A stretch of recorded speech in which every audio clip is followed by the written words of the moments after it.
We are born as animals, and we are raised to be humans.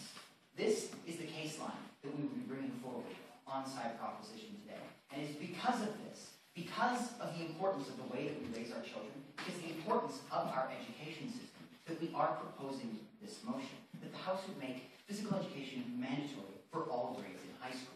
Now, we're saying that this resolution takes place in Western liberal democracies. We're going to say that this type of physical education, that we'll outline in our model just shortly, is going to be absolutely mandatory for all students in formal schooling systems. This covers both public schools and things like Catholic schools. So it's absolutely mandatory, mandated by the government.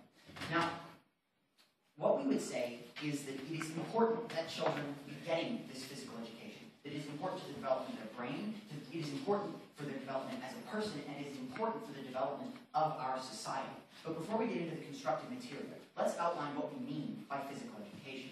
So, as we said before, this applies to all formal schooling systems in these Western liberal democracies, public schools, Catholic schools, the works. And what we'll say is that the baseline, essentially, what we're mandating is that there is a period before school wherein this... That's the firearm. ...of the human education. And it is on these grounds that we would propose that we must make physical education mandatory for all grades in high school. Now, we already defined this motion by saying the House is Western liberal democracies. We're saying that mandatory is required in all schooling systems. That's public schools, Catholic schools. We'll even put it in the homeschooling curriculum. It's everywhere. It's required. And the model that we'll propose is, as I said, is all formal schooling systems. We'll say that you will be required to take a physical education class, and students are encouraged to take to get involved with school sports teams, and they can substitute participation in those sports teams for some class hours if that's required for some academic reason. But here's the part of the model that makes this resolution debatable.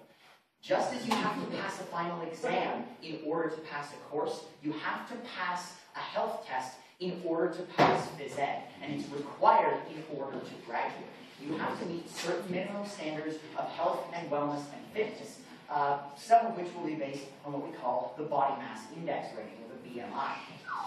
So, the three arguments that we have for you today that support our position on this resolution are as follows. First, we're going to talk about improving grades. Then we're going to talk about health, because it's important. And then Jason is going to tell you in his speech about how we can raise our children. So, first, improving grades. It is an undeniable fact that there is a proven link between the level of physical education and the performance of the brain. It has been proven over and over and over and over again in independent double-blind test after independent double-blind test, all of it peer-reviewed. It is an incontrovertible scientific fact that physical education improves the performance of the brain. And making kids take phys ed all 3 years of high school will improve their grades. So what we can see is that education has become more competitive over the years, both internally and externally. Internally, we see a greater level of competition. A high school diploma doesn't mean what it used to. Now, you have to have at least some kind of university education to get most jobs. A high school education just doesn't cut it anymore.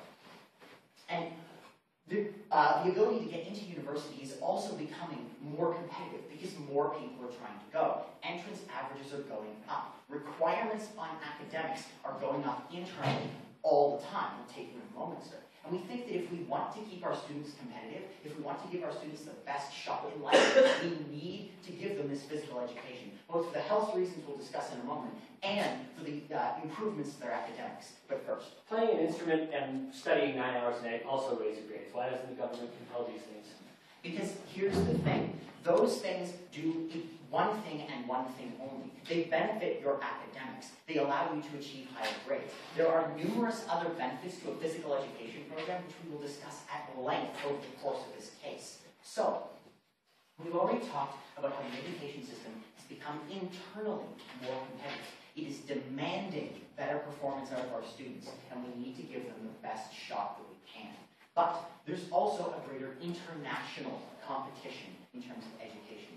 Other countries are beating us. They are beating the Western liberal democracies, as crazy as that sounds, in their education system. They're getting higher grades, they're performing better at university, they're sending more people through their post-secondary education systems.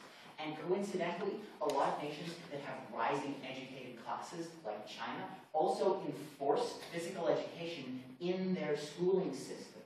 We see that there is a correlation between the performance of a country's education system overall and the amount of physical education that is required in that schooling system. And we think that if we want to keep the students of Western liberal democracies competitive in an internationally competitive education system, then we need to mandate physical education. But now, let's talk about the elephant in the room. There is a huge problem in Western democracies. There is an obesity epidemic sweeping across our nations and our cultures, and it is killing us. We have a serious health problem in this country and in all Western liberal democracies, and we need to counteract it. We've seen massive increases in the amount of junk food that is readily available, particularly to students who probably don't have the income to go out and buy themselves healthy food. We've seen an increase in the level of cultural lethargy. We see an importance placed on cars that we've just never seen before. There are escalators everywhere. Everything is about labor-saving devices. We have a cultural lethargy in Western liberal democracies that is unrivaled across the world and in history. We market to kids an anti-vegetable, anti-health food regime, essentially, making it seem cool to hate eating your greens. And this is a problem. It is hurting our children, it is hurting our economy, it is hurting everything about our society, and we need to counteract it. And of course, one of the best ways that you can counteract a health problem is to get people moving more. Best solution for obesity? Eat less, move more. And you have to start young. The best way, and I'll take you in a moment, sir, to get people to develop good habits and to get people to be healthy throughout their entire life is if you make them healthy as children. Yes, sir? So you believe that individuals are very highly affected by these stereotypes and decisions and biases they make early on? We think it's absolutely true. We think that children are hurt by cultural biases that are implanted at a very young age, and we need to counteract that. Because children like sweets, and they're going to eat sweets. Children don't like, or teenagers don't like doing physical activity, and they're not going to do it unless we make them. The only way the government can hope to help counteract this is with this bill, is with mandating physical education in schools. If you start young, you can get people to be healthy throughout their entire life. And this health system, this health epidemic is a problem. It's affecting our healthcare systems. The United States currently spends over 20% of their GDP on healthcare. It's an enormous expenditure. It costs them billions of dollars every year because everybody wants to eat Big Macs instead of, going out for a run in the mornings. And this problem starts young. There is a cultural stigma against healthy behavior, and we think that that's a problem. No, sir. And we think that the best way that you can possibly address something that starts young is to start young as well, is to start kids off by giving them the proper physical education that they need. This is the only way that the government can effectively counteract the effects of childhood obesity and type 2 diabetes as it applies to children. We've seen massive health problems that target children specifically, and it's a problem. It's a problem that needs to be addressed in the schools, because that's how we raise our children. Jason's going to talk more about that in his speech.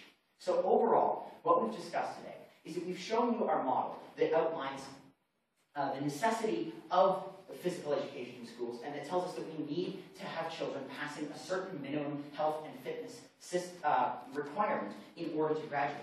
And then we told you about how this is going to improve grades, why that was important in a competitive education system, both internally and internationally.